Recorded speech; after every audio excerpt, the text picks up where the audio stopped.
We're not in that space anymore where you can design in one way and keep doing that for the next 20 years.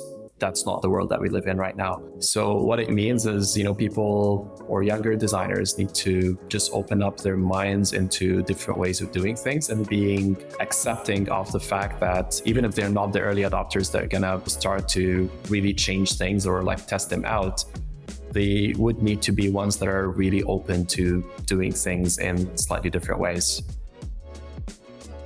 Welcome to Barriers to Entry, the podcast where every episode we get into it with the leaders, designers, early adopters, and influencers who are shaping what the metaverse, artificial intelligence, the blockchain, and more will mean for the architecture and design industry. I'm Andrew Lane, and with me, as always, are my eternally supportive co-hosts, Bonett and Tessa Bain.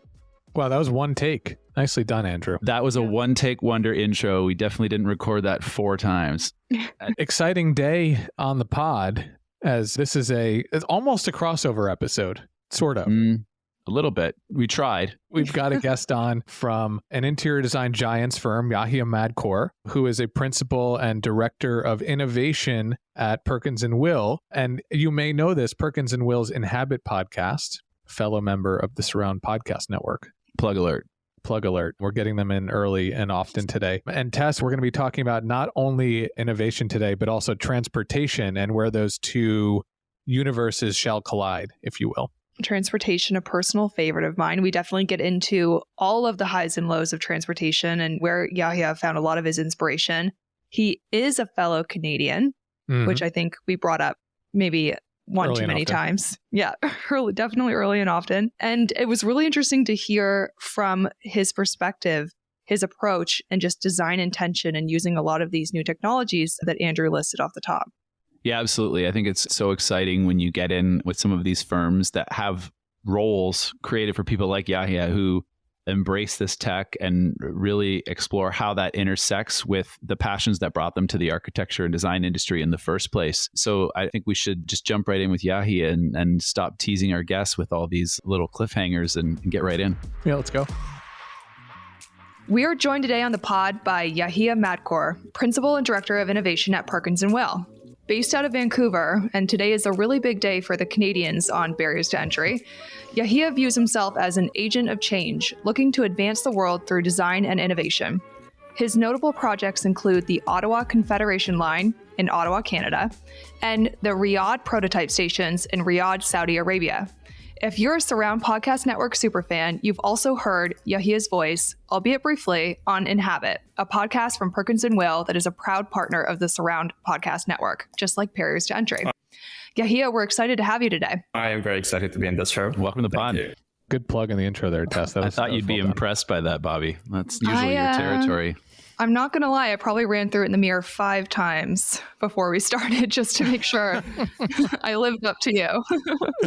Yehia, we want to start at the beginning today, and we want to hear about where you grew up and why that played such a key role in shaping your passion for architecture. I grew up in Cairo, Egypt. I'm born and raised there. Cairo is an intense city, 20 million people living in one dense metropolis. And understanding the role that, buildings, open space play in people's mind and the way that they live and the way they interact with the city and the way they interact with each other.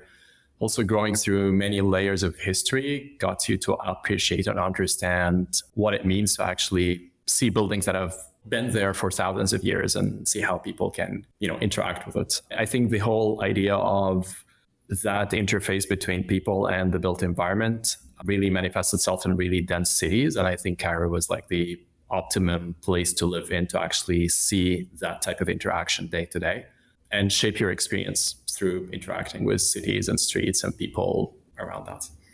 And we hear you have a professional passion for the role of transportation specifically in cities. And where did that manifest from? That's interesting. Growing up in Cairo, the transportation system isn't great at all. I mean, there's ailing infrastructure, and I got to see how that can create like a different pattern of movement and a different pattern of behavior where people rely more on cars because you can't get to rely on actual systems that are reliable and dignified. Mm-hmm. And I think that with perhaps some of my own readings and research, and specifically codes like, cities that are dignified would allow folks that are 8 years to 80 years to like navigate without the need to use personal cars. And it's not the rich that would use personal cars. It's actually everyone essentially creating or understanding that there is a space for movement within the city that's enabled by the infrastructure.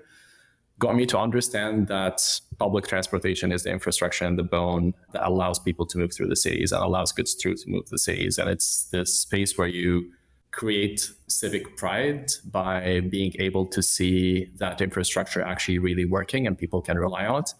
And then my move to North America and starting to see systems, and Europe as well, starting to see systems that are quite ingrained in how society moves. And it's whether the London Tube or experiencing that in France and Paris, really got me to understand the effect of transportation. So I'm interested in the sort of backbone of public transportation, as in railways and systems that are quite embedded, but also in the sort of softer touches of micromobility and how these start to perhaps help and augment that backbone, where you start to connect folks to their destinations and that last mile that they need to go to, whether they're getting a scooter or they're moving with other sort of mobility that allows that network to expand. So it's a combination of both that got me to understand how people should be moving within cities in a way that relies less on personal vehicles and more on infrastructure that's just available for everyone. What's your favorite mass transit system? Bobby always plays this game, by the way. This question was written by Arlene, who's my 7-year-old daughter. That's amazing. I would tell you, I was quite impressed by the London Tube. I mean, it's just grown over time. And I think that's the beauty of it as well. It's really embedded in how people move through the city. I would tell you, I'm quite impressed by the city that I live in as well, Vancouver. Although the infrastructure isn't as widespread or the network isn't as big, it's quite innovative. We have one corridor that's the most used in North America in terms of ridership, and it's people really believe in the system. And one aspect that really interests me about it is the driverless trains. Again, I have that bent toward technology, and I really get excited by technology that enables things to happen and move better. And one of those was getting a full system that rides on trains that are just automated, and seeing the skepticism of people, but then getting to use them and getting to know that's actually safer. All of this sort of understanding of behavior and perception is really interesting to me. Yeah, it's no surprise you didn't mention the city. Tess and I are in Toronto. The most recent article I read about our transit system is that it's about to enter what's called a transit death spiral.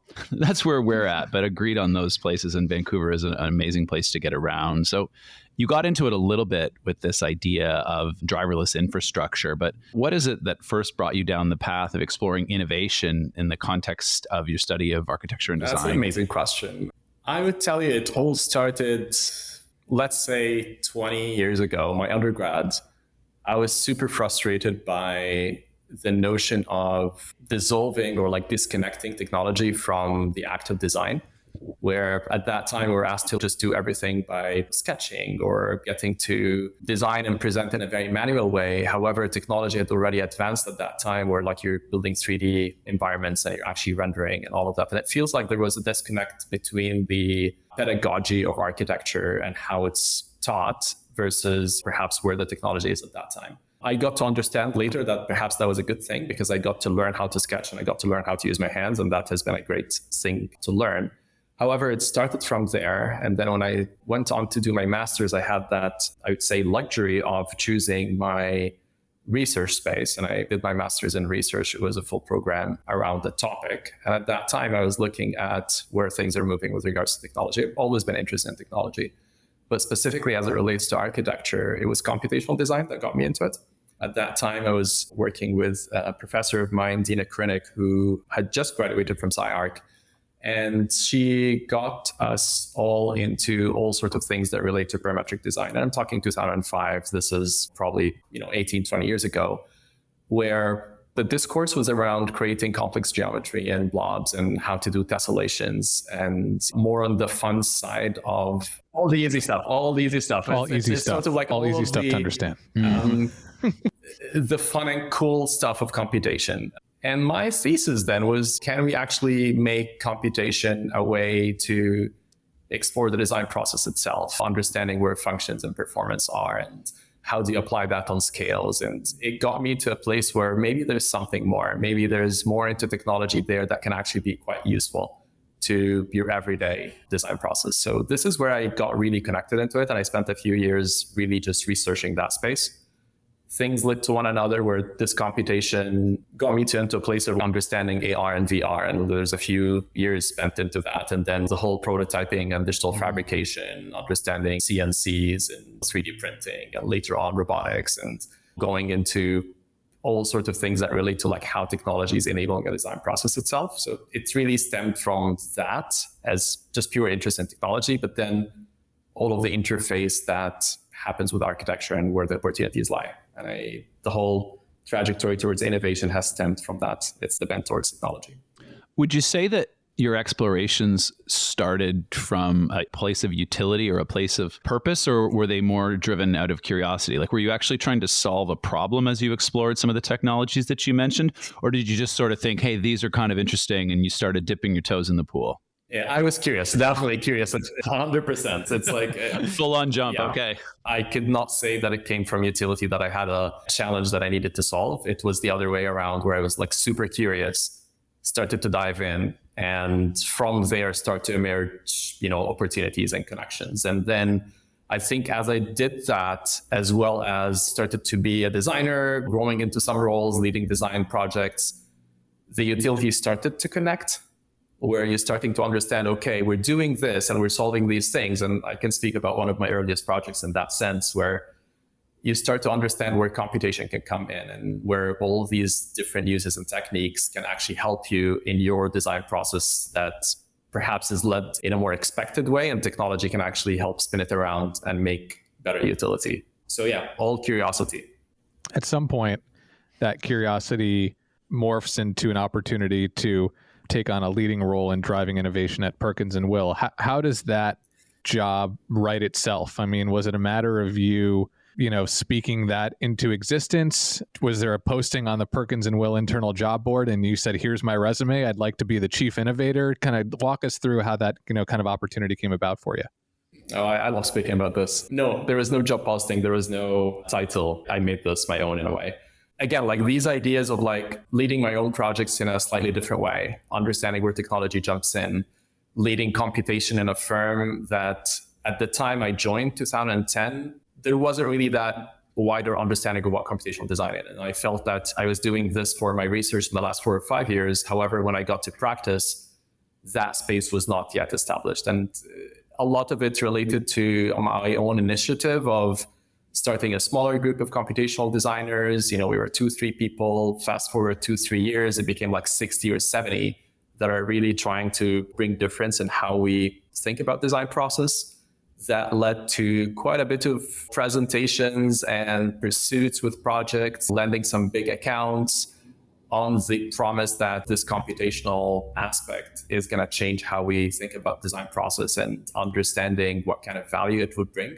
So that started from there. And then it was a time where I got to be known more and more for these, I would say, special type of engagements and projects, and then being asked to connect more with various projects around the firm because of that angle. And then from there, it was the space in Vancouver. We had a research team that was mainly looking at sustainability. And it was a time to start thinking a bit broader about what research is in a design practice. And it's not just purely about sustainability that's, where the practice started, but it's also about all sorts of things that relate to technology and design process and how new ideas can come in and how do you actually leverage that in your process. And from there was the creation of a new title and a new space where you're trying to lead the cutting edge. You're trying to understand bigger things that are happening in the world, understand these trends, understand where technology lies within those, really understand the design process that exists now, and then start to see where the gaps are and connect the dots. And that's sort of like where it all started for me in that particular role about 5 years ago in Vancouver. And then doing some of that work in Vancouver started to grow around the firm and get known for it. And I got invited to a research board. I got invited to the technology board. I helped participate in our full digital practice strategy teams. And with that, it started to grow around more of a firm-wide role and a space where you really try to drive a different way of thinking in the firm. Did it take a minute for the emails to stop coming in with people asking you to help them reset their password? The tech difficulty that happens with connecting the TV and the Teams and all that, and somehow everyone looks at me. I was like, no, that's not what I'm going to do. I am curious though, we're Andrew, Tess, and I are always dealing with, even in the last 6 or 7 months since we launched this podcast, 8 months, how fast the technologies we're discussing are evolving. And you've been in this role now for 5, going on 6 years.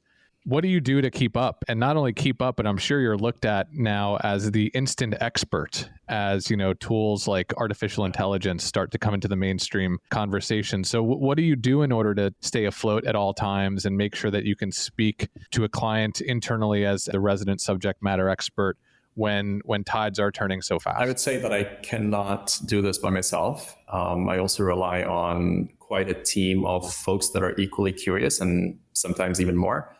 A lot of it is creating the space to be aware and test things as they go. There's a lot of things that we try. There's a lot of things that we test, and creating that space of focus where there's this new thing that's there. Let's find it out and let's assess it and let's try to use it on projects, or let's just purely try to do some speculative studies around it.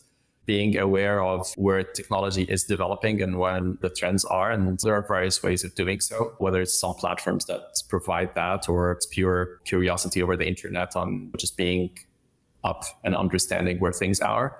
But I think a lot of it is like just not drowning in the day-to-day things that you're doing and really trying to carve that space, whether it's a couple hours a day, to just be aware of what's around and testing it out and, being able to form an opinion around what it is. And I'm not regarding myself an expert in any event. And I think we talked about this a bit, but I think the understanding of where our process is and what kind of technologies are emerging and trying to connect these dots between what could be possible and what's current is where I play. And a lot of it is devoting the time to do so.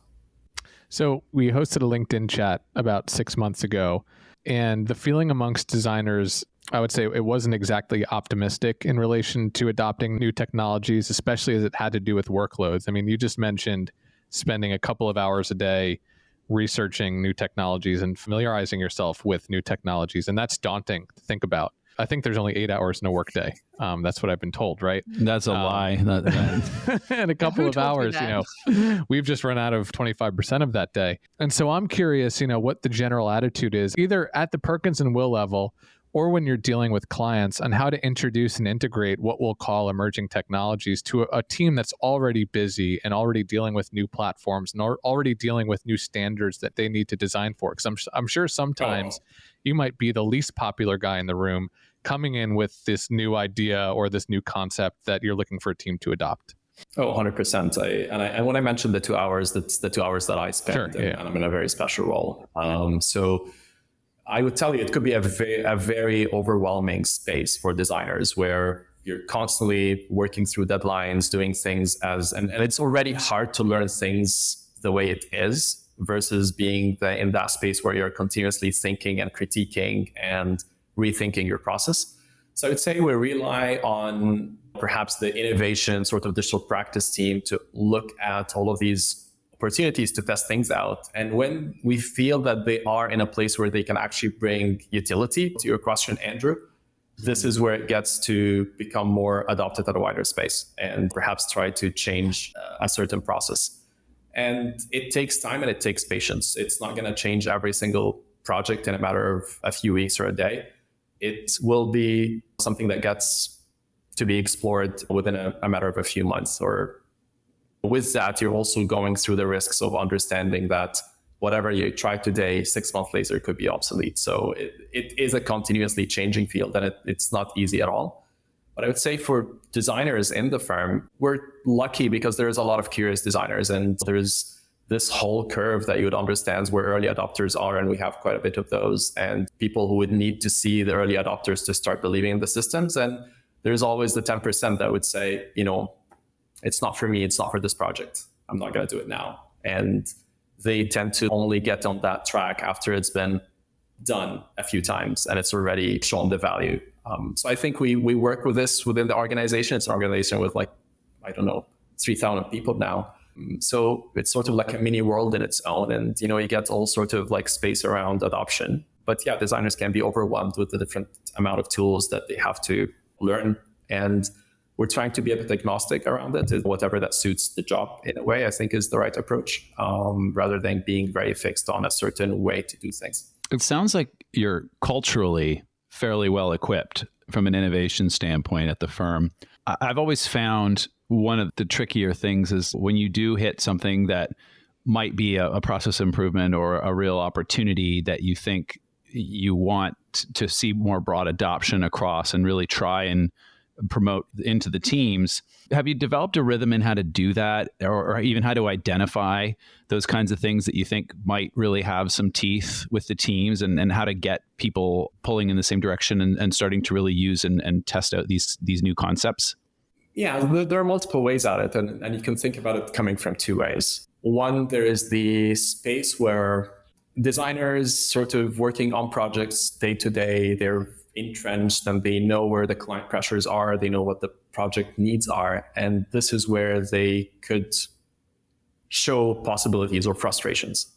Everyone is encouraged to say if there's a frustration with the system, or if there is a place where they feel some more automation is needed. So it could come from requests that are coming from teams. Can we look at this? I've got an urban design project that I'm trying to do this, and that, and it feels like the tools that I'm working with aren't really allowed. So you've developed a bit of a feedback loop is kind of what I'm hearing. Is that fair to say? 100% there is. Yeah.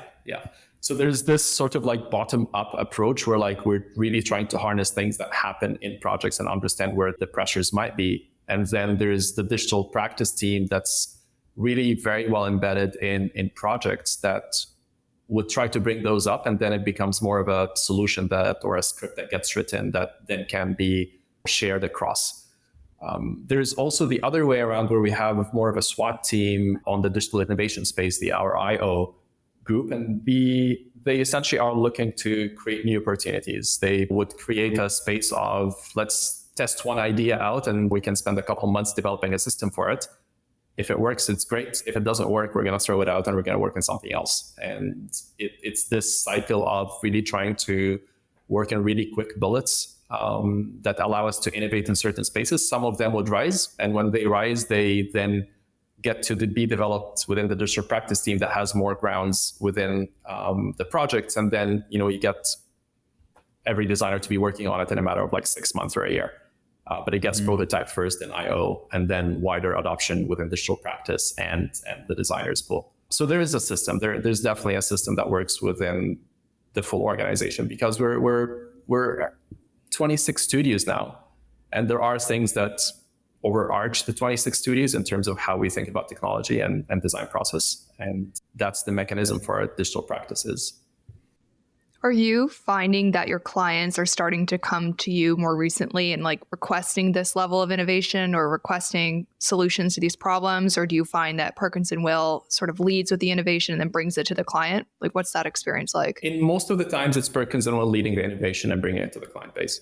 However, in some cases, some clients are asking for specific, or they might reach to us as a team specifically saying, we're trying to envision what a digital campus might be. Clients would be saying, we think that you might have an understanding of this based on what we've read about your thought leadership or what we've heard you're doing in other places. Can you help us with that?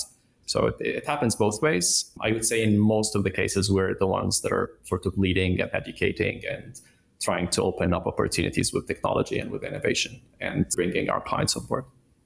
So you don't feel as though you're necessarily dealing with situations where you're brought into the room by a client who says, okay, we've got the project scoped out, but we forgot to innovate.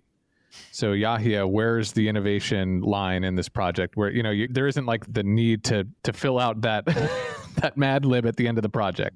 Yeah. And if it's so, then we just accept that this project just did not have that chance. I think it's very hard to try to look back and try to fit something and wedge it in. It's not a checklist. There are some projects that are gonna, proceed in a very expected way, and there might not be those opportunities for innovations. However, we try. But I think the best shot is when we look at the projects at the outset. You start understanding where the goals are. What is the client coming up with as a brief? What do we as a design firm believe in, or our values? How do we want to serve that connection between the project and the users, and where opportunities might lie? And within those, like higher design goals, then you start to say, what are the questions? What are the research questions that we might ask? And how do you actually connect newer ways of thinking to actually help us elevate that purpose and get to that goal? So it is a really early thinking that allows us to get that space where innovation might happen on a project. And without that early space, Sometimes there's an application of technology that could be regarded as an innovation or an application of a certain thing that could happen too without that bigger goal. But then the opportunities sort of diminish as you move in the process. And if it gets to the end where like, where's the innovation? Can we wedge it in? It's too late. Yeah. And you mentioned earlier you'd worked in VR and AR, and curious if you can talk about that experience a little more and that type of project. That's funny. I sit here in this room and I remember a PhD student that was supervising at SFU. That's in the early days, I think like 8 or 9 years ago, where the first Oculus came up. And we were looking at ways to navigate 3D models in virtual space. And we weren't quite convinced with using a game controller to do so because it doesn't free up your hand. So we developed a little system that you get a chair. It's an ergonomic chair that has movement front and back and left and right. And it's sort of a stool. And we installed an infrared camera within that. So whenever you move forward on that chair, you're actually driving forward and leaning right and left. And that became your controller. And that was a cool thing that, I don't know, 6 months later, we never used. But it was a cool exploration. But like the actual, I think space that I played in that was the visioning of what it means for design process, what it means to have real-time renderings versus 2D still images of 3D components, right? How to actually think about immersive space, how to think about scale in a different way. Because again, like what you see in images is slightly different from what you can immerse yourself in.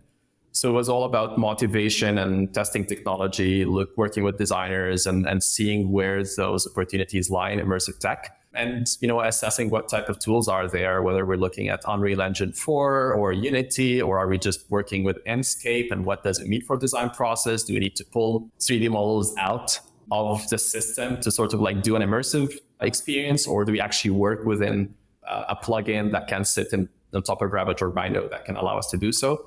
So a lot of like different things around what fits in design process and when.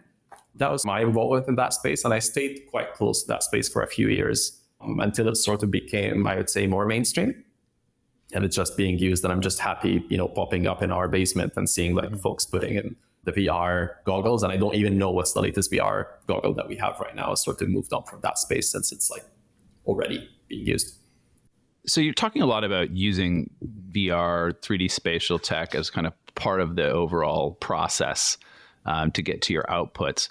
Are you looking at spatial technology in other areas? Like to your point, you don't know whether you have Oculus or whatever it is right now, but has that exploration moved into new areas? Are you looking for new ways to leverage that technology, whether it be for the projects themselves or to continue to improve the way you get to deliver your outputs?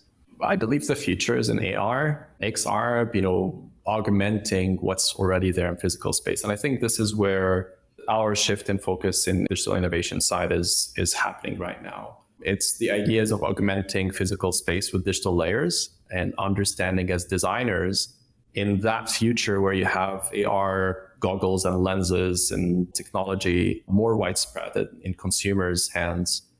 How do you start thinking about your physical space with digital as a material or as a layer that then you can start to connect both worlds together? And how do you design for a world that has both so that you're not in a space where like now my technology is in my laptop and my phone, it's actually being immersed within it. So that's where the whole digital content creation and how it overlaps with the physical content with that digital layer in mind. This is where our headspace is. So it's moved in from just immersive space or like the pure digital toward an augmentation of both. Yeah, we actually had a guest on that spoke about their 2-year-old son and was telling us how there won't be the digital world and the physical world. It will just be 100%. The world. And it sounds like that's something you might agree with. Yeah. Yehia, do you feel like you're almost placing bets on some of these technologies when you're in a role like yours? Like you're looking at certain things and you're going, this is a place where we want to put more emphasis. This is something that we just don't have the bandwidth to pursue any further. Does it feel like you're in Vegas a little bit? Can you talk about how you kind of evaluate those opportunities? It's a great question. Sometimes, yes, sometimes you need to follow intuition. There's a lot of different ways to think about it. And intuition is one layer of just getting your gut sense of what are the things that are really valuable for us to move towards or what we might be ready for. However, looking at the world and where things move sort of gives you indications of what's out there that hasn't yet touched the architecture, but has changed how people live. So when you start to see people running are relying on their Apple Watches and Fitbits to measure all sorts of things around the running distance and heart rates and all of that, that the ideas of understanding digital metrics that evolve around how we do things in the physical world is becoming more of a mindset for everyone versus something that, only a few are interested in. And with that, you start thinking about the physical environment as we design it and where that digital layer might be added to the physical. And you start to sort of like drawing connections between these things and speculating perhaps a bit about a future vision that you might want to see, and then motivate people around it. And if you're able to motivate people, you're able to motivate clients, you're essentially creating the use case and that utility for something that you envision. So a lot of it is dreaming as well. But I would say, yes, there's sometimes you're placing bets, but they're all rooted in where the world is changing and how it's changing and where it's moving towards. Earlier on, we were chatting about our favorite trains. And since then, we've had a nice discussion about your experience on the innovation side, Yehia. And I'm curious what you're doing in innovation at Perkins and Will has dovetailed with your experience in working on transportation projects. And maybe if you can share either some projects you've worked on or even some thinking you've done between the two passions you have. And if you'd humor us and do some future casting as it relates to where, some of the emerging technologies we've talked about today might dovetail with project design on the transportation side. What a question. So transportation, there is quite a bit of space for understanding what the future of the stations would be. And I think that is at the core of the more innovative thinking around what public transportation is and what the possibilities are. In one way, the transportation systems are quite closed. I think the future of those would be quite open in terms of physical environment. If you start to rely more on technologies in terms of understanding how people access transit stations, then you're able to free up the barriers around it. Every transit station has those turnstiles or ticketing systems that you need to pass through and close gates, and it feels like you're in the airport in a conveyor belt and you're like one luggage and just going from one place to the other. It lacks that human experience. And I think with technology being able to free up those barriers, you're able to track and understand payment systems and all that without the barriers, then that allows the transit station to become more integrated in everyday sort of civic cultural spaces, which means that you just need a portal towards that train rather than a full station and a concourse and all of it. And that would allow different experiences to happen within the transit stations, and the transit stations sort of to open up to the city itself and becomes one space that can allow more experiences, allow more functions. So if you're thinking about a transit station being one program, it would actually start to become more of an experience. It could be your library, and it could be your gym, and it could be your community space, and it could be a place where artists are, and in a way, and it could be a public plaza. Like you're essentially just opening up that system. And I think that would make a huge difference in how transportation is perceived, but also that connection with the city. I think one other way around it as well is understanding with technology what's possible to add. So if you're there and you have to wait for your train for 10 minutes, what are the things that you can be doing within that space? And there are examples from around the world where some sort of online shopping that allows you to pick up parcels as you're going through the train. And with that system, it just helps you navigate the city in a different way. I also think you might have just turned Tessa onto trains a little bit more with that last example. I've heard that you can get on a train and then actually shop on the train and then have those packages delivered when you get to your destination. I think that exists in South Korea. Yes. And it's these systems of integration, right? Like technology enables that type of more intelligent integration to happen.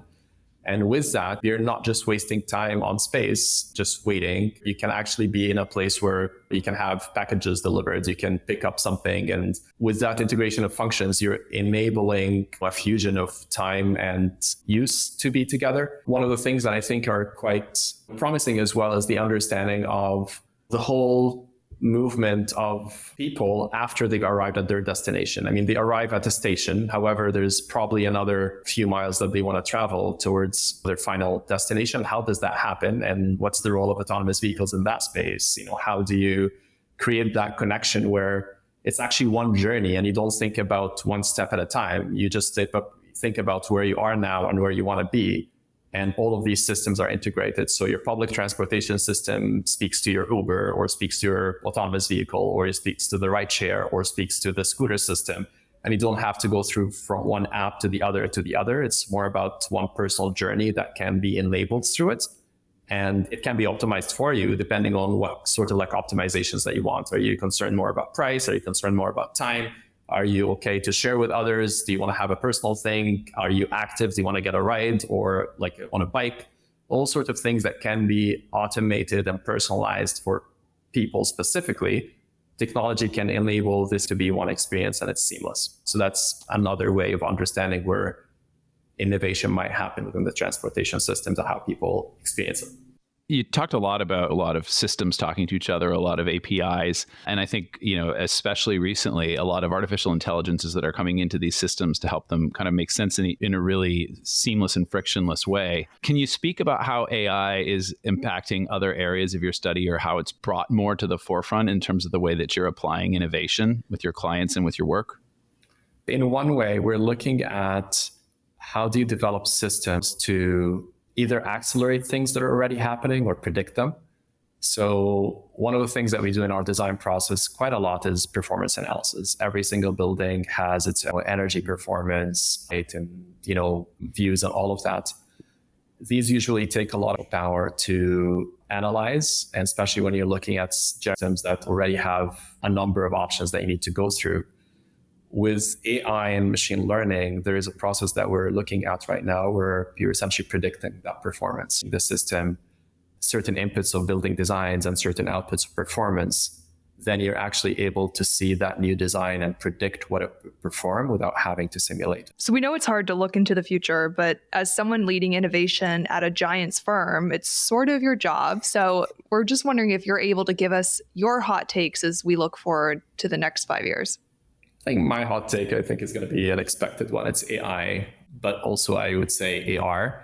The whole move towards generative AI, what the opportunities are, how do you get intelligent systems to enhance what we're doing as designers, but also how to keep the space for designers to have autonomy over the process and bring that human space. I think that very delicate space is going to be needed. And it's the navigation of both that we need to look at as designers and architects. I'm personally quite excited on the whole digital to physical connection, really understanding the sensor space, understanding how you might understand the flow of people within space after it's been designed, how they're interacting with their environment, how they learn from that.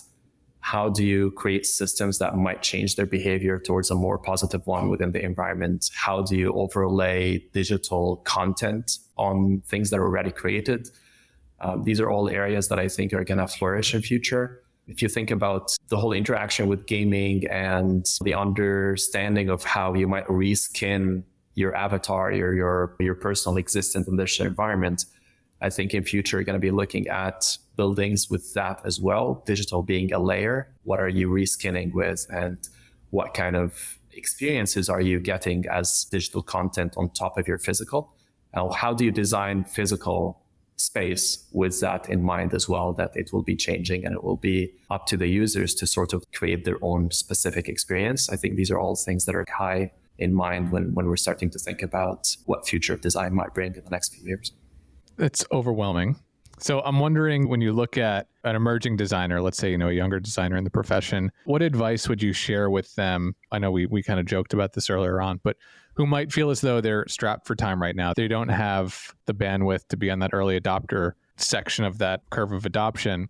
How do they stay ahead of the game, understanding that a number of the technologies you just mentioned, like AI, are going to ultimately proliferate, whether they like it or not, and they want to ensure that they are prepared for the ways in which their jobs and responsibilities are going to evolve in between now and 5 years down the road?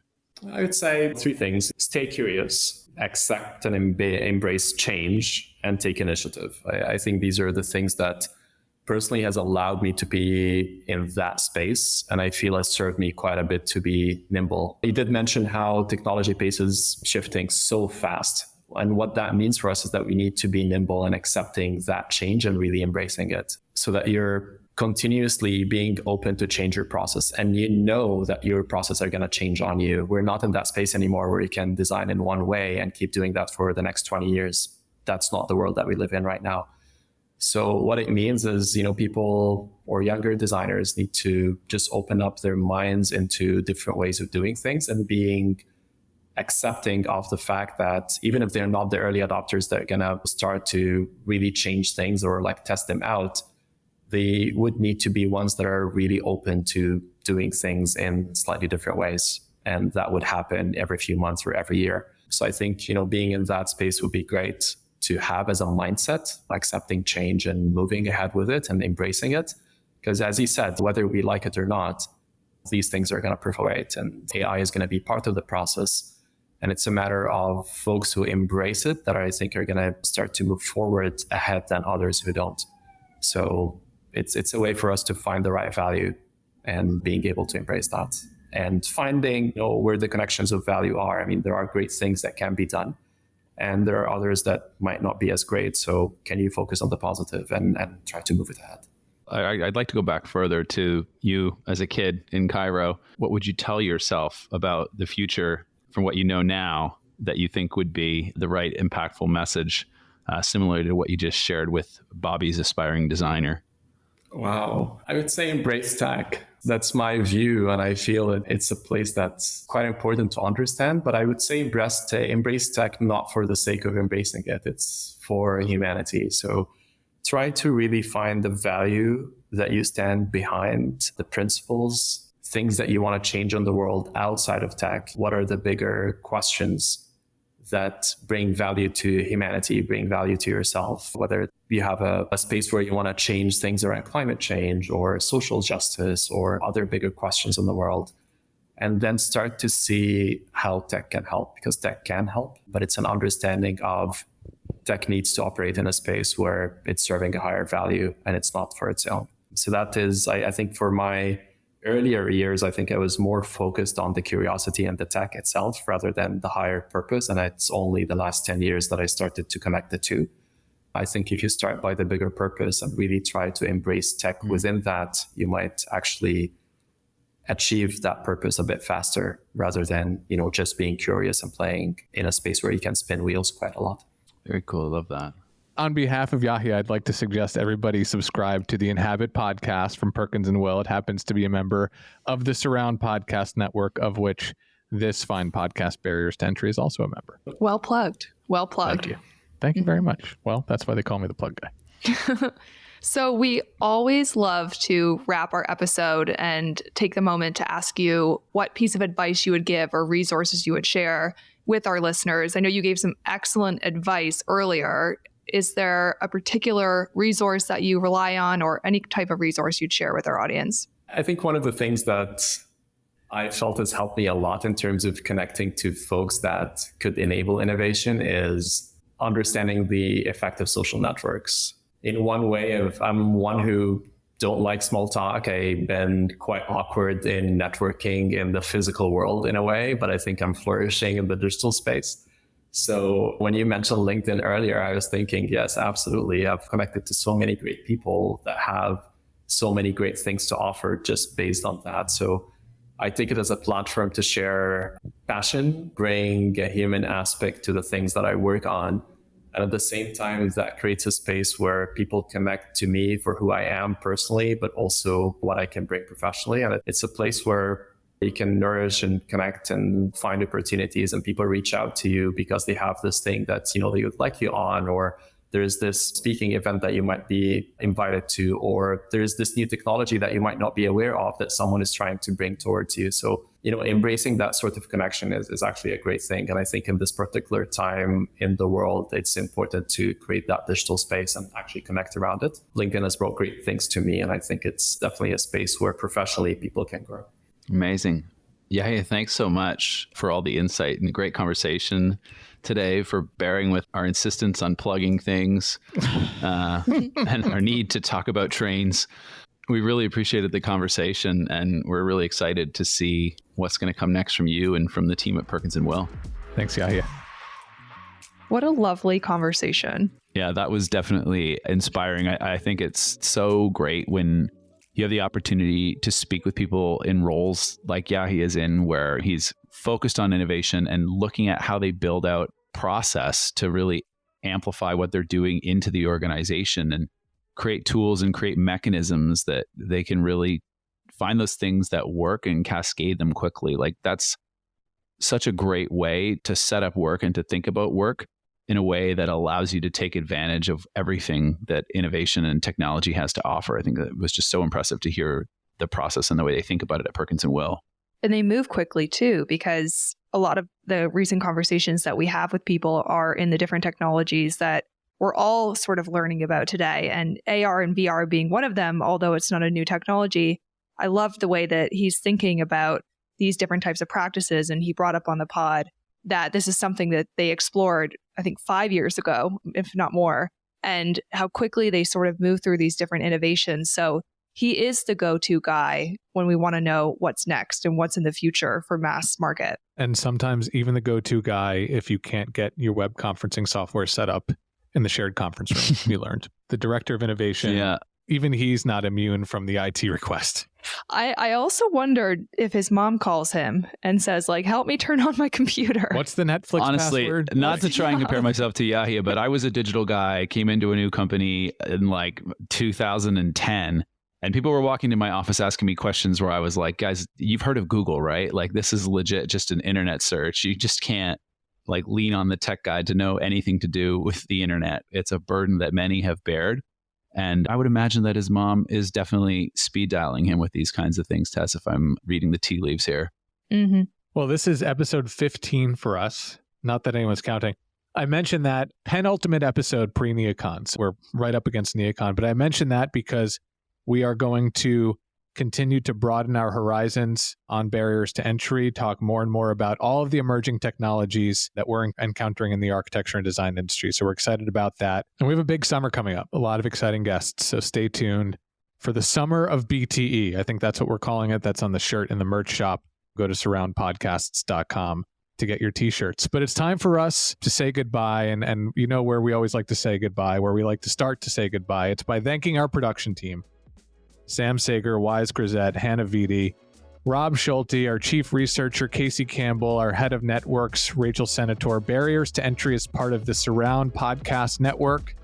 Go to surroundpodcasts.com. That's podcasts with an S. Check out all of the shows on the Surround Podcasts Network. Wherever you listen to Surround Podcasts, go ahead, smash the follow button. Give us 5 stars. Download the episodes, listen to the episodes.